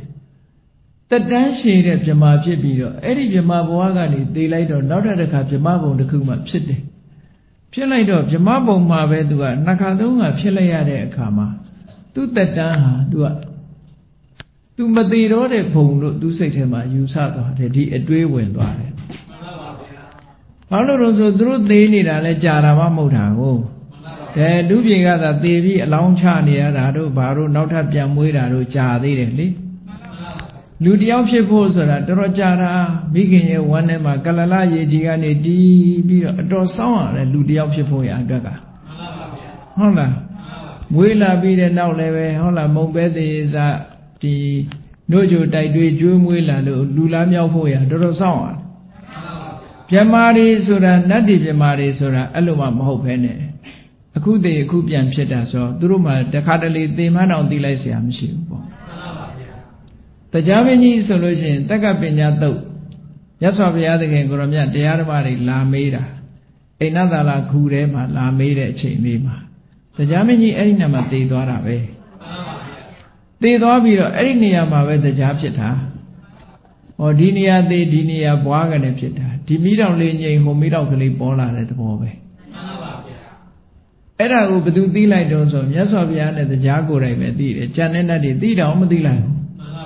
The Dora Lemedy Ubiam with a Lemedy life. Era Lauti on Slim Yanago. Jamaji got Pacabjamaji, Jamaji got David, Pagan and Jamai the Goop and Chipian. Edelu Jamabon the Kuani, Jamabon the Guni, Nepon Kababon Yomiaza, Yala de Kama, two say Tema, a dui winla, Miere, Tawara Miere, Yaji Belu, Tilu Usala. Era leve di Dati Sure, otherwise, see when Dwarabe, Dusima. Kajamulu Pacabjamaji. Yasaviaga, Eddie Jamal, Bagabjamaji, a duty good. Pido Mure Kajara, Jamaji Sigo, Pia, Wagane Yautor. The Gune, Jamaji Shima, Wagane Polaideka, Jamajiga Pia, Workan Lodeli. Lava, Singorma, Kondo La Jimmy, Horibo, and Nesa Tawara Boniva to Piora, no? Turubuaha, Nesa Tawara Boniva, Diboni Lara, Amadan Gaunemo. The Chabo Muaria, Madimye Mu, the Dubo Muaro, Beroma Madearo, who the Nesa Tawara Boniva Suro. Yasaviaga. Bagabja Magia, Yan, don't like that. Anisa Chia than Nesa lo Dumiene, Adua Mamiera, you do Miere Lumiene. Jamayu, Tilu, Piola de Kama, Chanep Jamaria, Chanep Jama. ဒီအဲ့ဒီအချိန်မှာမနတ်ဆိုတာလည်းပါလာသေးတယ်။ဂျန်တဲ့ဗြဟ္မာတယောက်ကိုဝင်ပူးပြီးတော့မနတ်ကအရှင်ဂေါရမတဲ့ဗြဟ္မာကြီးပြောတဲ့စကားကိုနားထောင်ပါတဲ့အရှင်ဂေါရမအတွတ်မတက်ပါနဲ့လို့ပြောသေးတာအဲ့ထဲနော်သူကနေဆလို့ပြောတာနေဆလို့ပဲမှတ်လိုက်ပါသူကအမတန်တကူကြီးပါတယ်အဲ့ဒီအချိန်မှာမြတ်စွာဘုရားသခင်ကိုရမြတ်ကပြောပကဗြဟ္မာကြီးကိုအေးအနိစ္စဖြစ်ရတဲ့မင်းနေဆလို့ထင်တာမှားတယ်ပေါ့ဆိုတော့ပကဗြဟ္မာကြီးကအရှင်ဘုရားပါတက်တည်ပြနိုင်လို့ဆိုတက်တည်မြတ်စွာဘုရားပြမင်းဗြဟ္မပြည်မရောက်ဘယ်ဘဝတုန်းကမင်းဘာလုပ်ခဲ့တာအဲ့ဒီကောင်းမှုကြောင့်ဒီဘဝရလာတာဆိုသူကောင်းမှုလေးတွေကိုထောက်ပြတယ်တခါတုန်းကသူကယသိကြီးဖြစ်နေတယ်တကောဘိညာဉ်နဲ့ပြည့်စုံတဲ့ယသိကြီးဖြစ်တာအဲ့ဒီယသိကြီးဖြစ်နေတဲ့အချိန်မှာကန္တရခရီးကြီးကိုဒီလှဲပေါင်း900ဖြတ်သန်းသွားတဲ့အခါမှာအစာရေးစားငတ်မို့ခေါင်းပါပြီးလူတွေသေတော့မဲ့အနေအထားမျိုးဖြစ်သွားတယ်ပေါ့ရေတွေပြတ်ပြီးတော့အဲ့ဒီအချိန်မှာ तू ကကြည့်လိုက်တယ်ဘယ်သူတွေဒုက္ခရောက်နေတော့ကြည့်တော့အဲ့လှဲပေါင်း900နဲ့လူတွေမြောက်များစွာဒုက္ခရောက်နေတာမြင်တော့ခင်းငံမြေကြီးတဲ့ကရေတွေကိုတကောပင်ကြီးနဲ့ဖန်ဆင်းပြီးတော့ရေတွေ့တန်းပြီးတော့ပေးလိုက်တာကန္တရာကြီးထဲမှာရေတွေဒလဟောစီးဝင်လာတယ်လူတွေဟာပျော်သွားကြတာပဲရေတောက်သုံးရပြီးတော့ခီးဆက်သွားနိုင်ကြတယ်ပေါ့လောကမှာရေမရှိဘူးဆိုလို့ရှိရင်လည်းပဲထမင်းချက်စားဖို့တော့မရနိုင်တာဟုတ်အဲ့ဒီကုသိုလ်ကောင်းမှု तू လုပ်ခဲ့တာကိုမြတ်စွာဘုရားထောက်ပြတဲ့အခါကျ तू ပြန်တတိရတယ်ဟုတ်တယ်ငါလုပ်ခဲ့ဘူးတဲ့ဟောအတိတ်ဘဝကိုပြန်တတိရသွားတခါတော့ဂင်းကမြစ်ထဲမှာလူတွေကစုံကြီးဆန်ကြီးနဲ့ပျော်ပွဲစားထွက်ကြတဲ့အခါမှာအစားအစာတွေကိုမြစ်ထဲမှာပဲစွန့်ပစ်ကြတယ်ပကံတွေဆေးကြတယ်ဆိုတဲ့အခါကျတော့မြစ်ထဲမှာနေတဲ့နဂါးတွေကလူတွေစားခြင်းစားကြံနေသူတို့စီရောက်လာတော့မြစ်ပတ်တယ်ဆိုပြီးတော့မကျေနပ်ဘူးမကျေနပ်တော့အဲ့နဂါးတွေကဒီလူတွေစီးလာတဲ့ဖောင်ကြီးကိုအန္တရာယ်ပြုတ်လာအဲ့ဒီချိန်မှာလူတွေကကြောက်လန့်တကြားအော်ဟစ်ကြတော့ခုနကယတိကြီးကပဲဂလုံကြီးအောင်ဖန်ဆင်းပြီးတော့နဂါးကြီးတွေကိုရန်ကနေလွတ်အောင်လုပ်ပေးခဲ့ဘူးတယ်ပေါ့အဲ့ဒီပကဗြဟ္မာကြီးရဲ့ကုသိုလ်ကောင်းမှုတွေကိုမြတ်စွာဘုရားသခင်ကိုရမြတ်ကဖော်ထုတ်ပြီးတော့ပြခဲ့တာအဲ့ဒီတုန်းကဗြဟ္မာမဟုတ်သေးဘူးအဲ့ဒီဘဝကသိလာပြီအခုဒီကိုရောက်တာဒီကိုရောက်ပြီးတော့လည်းပဲဒီဘဝမရောက်ခင်ကဘဝကိုလည်းငါသိတယ်ဆိုပြီးတော့မြတ်စွာဘုရားအကုန်လုံးထောက်ပြတယ်အမတန်ရှည်လျားတဲ့သူ့ရဲ့ရှုပ်ဝဲချက်တွေကိုသူကမသိဘူးထင်တယ်မြတ်စွာဘုရားကအလွန်ရှည်လျားတဲ့သူ့ရဲ့ရှုပ်ဝဲချက်တွေကိုဖော်ထုတ်ပြီးကိုသူ့ကိုတတိယစိတ်တဲ့အခါကျတော့မှပကဗြဟ္မာကြီးကနောက်ဆုံးကြတော့မြတ်စွာဘုရားနဲ့တကူပြိုင်တဲ့အနေနဲ့မြတ်စွာဘုရားရဲ့အစွမ်းတတ္တိတွေကဘယ်လောက်ရှိသလဲဆိုတာ तू သိရမြတ်စွာဘုရားကို तू ပြောတယ်ရှင်ဂေါရမမမြင်အောင်ကျုပ်ပုံပြမယ်ပေါ့လေမြတ်စွာဘုရားကဲကြိုက်ရင်ပုံလို့ဆိုပုံတာဘယ်နေရာမှပုံလို့မရမြတ်စွာဘုရားကဘယ်နားမှာတူတူပုံတဲ့ကစားလို့ပေါ့နော်ဗြဟ္မာကြီးဘယ်နေရာရောက်ရောက်မြတ်စွာဘုရားထောက်ပြတယ်မင်းဘယ်နားမှာရှိတယ်ဆိုပြောတယ်နောက်ကြတော့မြတ်စွာဘုရားကကဲဒီခါတော့ငါအလှငါပုံမယ်ပေါ့မြတ်စွာဘုရားကအလွန်သေးငယ်တဲ့မမြင်ရတော့တဲ့အနေအထားမျိုးလေးဖန်ဆင်းပြီးပုံတယ်ဆိုတာဒါရဟန်းဂေါရမပျောက်သွားတာပဲလို့ထင်ပါဆိုလို့အတန်လေးတော့ငါပြောထားမယ်ငါအတန်လေးတော့ရှိနေရမယ်ဆိုပြီးမြတ်စွာဘုရားကကဲငါယုတ်ခန္ဓာကိုယ်ကြီးမမြင်စရာဘူးဆိုပြီးပုံပြီးတဲ့အခါမှာဂါထာလေးတစ်ပုဒ်ရွတ်နေတာဘဝေဝါဟံပယံဒိဋ္ဌဝဘဝံစဝိဘဝေတိနာဘဝနာဘိဝတိန်ကိဉ္စီနန္ဒိဉ္စနဥပတိယေဆိုတဲ့ဂါထာလေးကိုရွတ်ဘာဖြစ်လို့တော့ဆိုရင်ရဟန်းဂေါရမကလုံးဝပျောက်ပြီးတော့တဏှာလစ်သွားပြီလို့ထင်ပါဆိုလို့ငါရှိနေတယ်ဒါပေမဲ့ငါ့ကိုမင်းတွေ့အောင်ရှာဆိုတွေ့အောင်ရှာလို့မရနော်အဲ့ဒါလို့တွေ့အောင်မရှာတဲ့ဒီဂါထာကိုမန္တရားသမားတွေကကိုပြောက်ဂါထာဆိုပြီးအသုံးချနေတယ်ဒါရွတ်လို့တော့ပျောက်မယ်တော့မထင်ဘူးနော်ဒါရွတ်ထန်နဲ့တော့ပျောက်မယ်မထင်ဘူးမြတ်စွာဘုရားကပျောက်တာတကိုးတော်နဲ့ပျောက်တာအဲ့ဒီမှာဘဝေဝါဟံဗယံဒိဋ္ဌဝါဆိုအတိဘယ်ကဘဝကြီးရဲ့အပြစ်တွေကိုငါမြင်တယ်လို့ကြောက်เสียဘေးရန်တွေကိုငါမြင်တယ်ဘဝေဝါဟံဗယံဒိဋ္ဌဝါဘဝံစဝိဘဝေတိနာဘဝကင်းကြရာကိုရှားပွေကြတဲ့ယဟန္တာပုဂ္ဂိုလ်ရဲ့ဘုံဘဝကိုလည်းငါနားလေတယ်သူတို့ဘဝကိုလည်းနားလေဘဝနာဘိဝတိန်ကိဉ္စီနန္ဒိဉ္စနဥပတိယေ နှစ်သက်မှုဘဝနဲ့ပတ်သက်သူနှစ်သက်မှုဆိုတဲ့အတွေ့အတာတွေငါလုံးဝမရှိတော့ဘူးလို့ဒီအဓိပ္ပာယ်ကိုပြောတာနော်အေးအဲ့ဒါလို့ဗျမနိမန္တနာတုတ်မှာဗြဟ္မာကြီးကနေပြီးတော့ကြိုးဆိုတယ်ဆိုတဲ့အကြောင်းအဲ့ဒီအကြောင်းကိုသေသေးချာချာစိစိဆက်ဆက်သိကြလို့ရှိရင်မစ္စည်းမနိကေမှာလာတဲ့ဗျမနိမန္တနာတုတ်ဆိုတာကိုဖတ်ကြည့်ပေါ့အဲ့ဒီဖတ်ကြည့်လို့ရှိရင်ဒီအကြောင်းအရာတွေသိမှာပဲအောင်ကြီးရှင်ပါးထဲမှာပါတဲ့ဗကဗြဟ္မာကြီးချွတ်ခန်းဆိုတာအဲ့ဒါပါပဲနောက်ဆုံးဗကဗြဟ္မာကြီးကသူ့ရဲ့တက်တန်းဟာအလွန်ရှည်ကြာလွန်းလို့ဒီနေသထာဝရလို့ထင်တာနောက်ဆုံးနေသထာဝရမဟုတ်ဘူးသူ့တက်တန်းရဲ့အကန့်အသတ်ကိုမြတ်စွာဘုရားကတိုင်းတာပြီးတော့ပြသည့်အတွက်ကြောင့်ဒီဘုံဘဝမရောက်ခင်ကဘယ်ဘုံမှာရောက်ခဲ့တယ်ဘယ်ဘုံကနေဘယ်ဘုံကူးလာခဲ့တယ်နေသထာဝရဆိုတာမဟုတ်ဘူးဒီဘုံကလည်းပဲသေအောင်မှာပဲဆိုတာတွေကိုပြလိုက်တာပေါ့အေးဒါကြောင့်မလို့ဒိဋ္ဌိဆိုတဲ့အယူမှားမှုကလည်းပဲနေရာတကာမှာစီးဝင်နေတာအလုံးအတွေးအာယုန်တွေအလုံးပေါ်မှာစီးဝင်နေလို့သူကလည်းပြင်းထန်တဲ့အာသဝတစ်ခုပဲဒိဋ္ဌိဆိုတဲ့အာသဝစီးဝင်နေသည့်အတွက်ကြောင့်ခေါဏကကြည့်မမြဲတာကြီးကိုမြဲတယ်လို့ဆိုပြီးတော့မာမနတက်သွားတာပဲမာမနတက်ပြီးတော့ရစ်မှုစေတတ်တာဟောဒီအယူဆမှားရတဲ့အမြင်တစ်ခုဟာလူတစ်ယောက်ကိုရစ်မှုစေတတ်လို့မထအာသဝလို့ဒီလိုခေါ်တာပါအေးနောက်တစ်ခုကတော့အဝိဇ္ဇာဆိုတဲ့မောဟအဲ့ဒီအဝိဇ္ဇာဆိုတဲ့မောဟရဲ့ဖုံးကွယ်မှုရဲ့နယ်ပယ်ကတော့အလွန်အလွန်ကိုကျယ်ဝန်းပါလေတန်တရားထဲမှာကျင်လဲနေကြတဲ့ပုဂ္ဂိုလ်တွေကအမှန်တရား၄ချက်ကိုမသိအောင်ဘယ်သူကဖုံးလဲလို့ဆိုရင်အဝိဇ္ဇာကပဲဖုံးတယ်ဒုက္ခဆိုတာကိုမသိဘူးမသိတဲ့အခါကျတော့ဒုက္ခလို့ထင်တယ်ပေါ့ဒုက္ခသမုဒယကိုမသိဘူးမသိသည့်အတွက်ကြောင့်ဒုက္ခသမုဒယကိုဒုက္ခသမုဒယအနေနဲ့ထင်ကြတယ်ပေါ့ဒုက္ခនិရောဓကိုအမှန်မသိသည့်အတွက်ကြောင့်ဒုက္ခនិရောဓမဟုတ်တဲ့အရာတွေကိုဒုက္ခនិရောဓလို့ဒီလိုထင်ကြတယ်ပေါ့ဆိုပါစို့တကယ်ထာဝရငြိမ်းချမ်းတဲ့ဒီဘဝရဲ့အဆုံးထာဝရတည်မြဲတဲ့အရာမဟုတ်ဘဲနဲ့ခေါဏကထာဝရဒုက္ခတွေရဲ့ချုပ်ငြိမ်းရာလို့ဗြဟ္မဘုံကြီးကိုဗကဗြဟ္မာကြီးကထင်ခဲ့တယ်လေအဲ့တော့ဒုက္ခនិရောဓအစစ်မဟုတ်တာကိုသူဒုက္ခនិရောဓလို့သူထင်ခဲ့တာပဲအဲ့ဒါကဘုသူရဲ့ဆွမ်းဆောင်ချက်တုံးဆိုအဝိဇ္ဇာရဲ့ဆွမ်းဆောင်ချက်တစ်ခုပဲအေးဒုက္ခនិရောဓဂามိနိပฏิပဒါဆိုတဲ့ဟာကိုလည်းပဲမှန်ကန်စွာမသိသည့်အတွက်ကြောင့်မှားယွင်းတဲ့အကျင့်တွေကိုကျင့်ပြီးတော့ဒုက္ခនិရောဓသို့ရောက်အောင်ဆိုပြီးတော့ကြိုးပမ်းအားထုတ်နေကြတယ်တဲ့အေးအဝိဇ္ဇာတရားကအမှန်တရား၄ချက်ကိုဖုံးကွယ်ထားသည့်အတွက်ကြောင့်ဒုက္ခအစစ်ကိုမမြင်တော့ဒုက္ခလို့ထင်တယ်ဒုက္ခသမုဒယကိုမသိသည့်အတွက်ကြောင့်ဒုက္ခရဲ့အကြောင်းတရားလို့ထင်တယ်ဒုက္ခនិရောဓမဟုတ်တာကိုဒုက္ခនិရောဓလို့ထင်တယ်ဒုက္ခនិရောဓဂามိနိပฏิပဒါအကျင့်တရားကိုမှားယွင်းစွာထင်တယ်အဲ့ဒါဒီလိုထင်မြင်နေအောင်အဝိဇ္ဇာကနေဖုံးကွယ်ထားတယ်တဲ့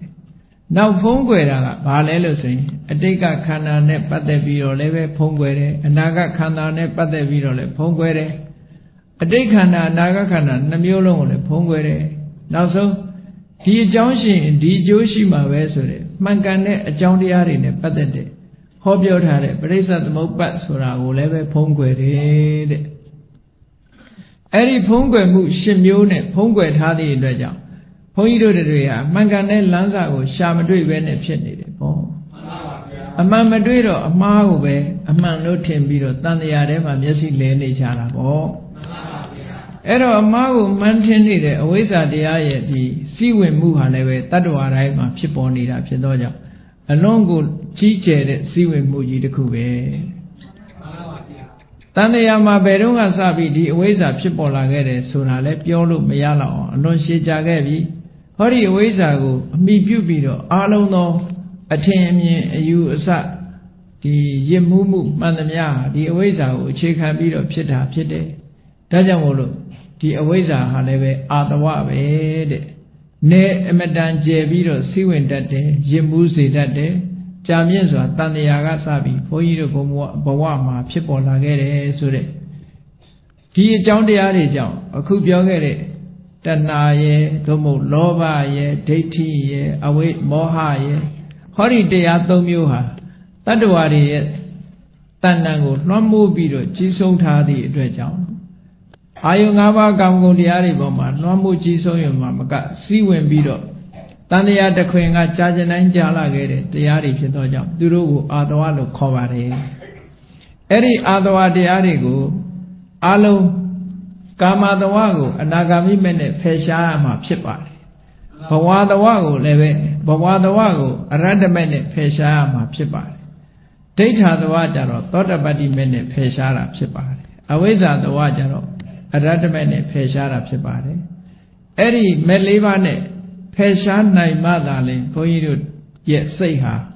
အာတဝတရားတွေကလွတ်မြောက်သွားပြီးတော့ခုနလိုစီးဝင်မှုတွေကင်းပြီးတော့ဖြူစင်တန်ရှင်းတဲ့စိတ်ဓာတ်ဖြင့်အငြိမ့်တက်ကိုစီကိုငါရကြမှာဖြစ်ပါတယ်တဲ့နော်ဒါကြောင့်မို့ဒီအာတဝတရားတွေလွတ်မြောက်ဖို့ရာအတွက်ဘုန်းကြီးတို့တွေဟာဝိပဿနာကျင့်စဉ်တစ်ခုကိုကျင့်ပြီးတော့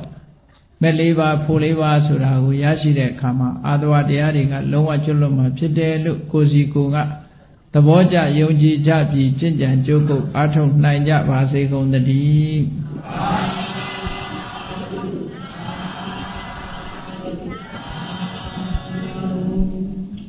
ကဲမေတ္တာပို့ရအောင်တတ္တဝါများစွာ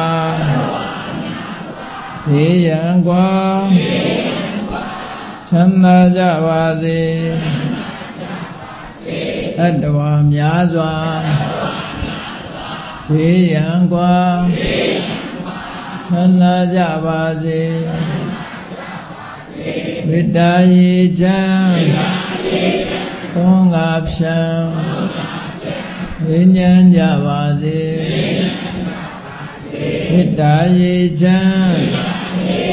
သွန်ငါဖြံဝိညာဉ်ကြပါစေသက်ရှိချမ်းသာသိချမ်းသာ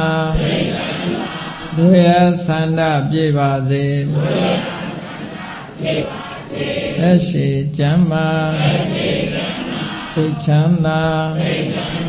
တို့ရဆန္ဒပြေပါစေဓမ္မောတရံပိဝိတဝါနဝိသာတဗေတမုဟတာအစရမရာတိတိဘာဝံနိဗ္ဗာနံယန္တုတာရောဓမ္မောတရံလောဘဒေါသမောဟစိတ်တောက်ကင်းပြောက်ကြည်တရားစေကိုပိဝိတဝါဝန္တာရှင်ပြတောက်ကြရနာကြရကုန်သောကြောင့်ဝိသာတဗေပူဇာညစ်နောက်ကိလေသာအစေတောက်ဟုသည်များတို့သည်သမုဒ္ဒပိဉ္စဘဲတွင်ရေမတင်တဲ့ကဲ့သို့ကင်းစင်လွင်ပြောင်းပေမရောက်အောင်ပယ်ဖြောက်အပ်ကုန်သည်ဟွန်တုစင်စစ်မသွေဖြစ်ကြပါစေကုန်သတည်းအစရမရံအိုခြင်းလဲกว่าနာခြင်းလဲကင်းသေးခြင်းလဲရှင်းတတ်သောတိတိဘာဝကိလေသာဟုပုခသိကင်းခြင်းရာအစစ်ဖြစ်ပေထသောနိဗ္ဗာန်နိဗ္ဗာန်ဟုခေါ်အေးမြူတော်သို့သာရောတရားချစ်ခင်စိတ်ကောင်းဝိညာသူတော်စင်များတို့သည်ယန္တုပါရမီအဆင့်ဆင့်မြင့်နေမြင်၍မလင့်ပုံသေးဆက်ရောက်တော်မူကြပါစေကုန်သတည်း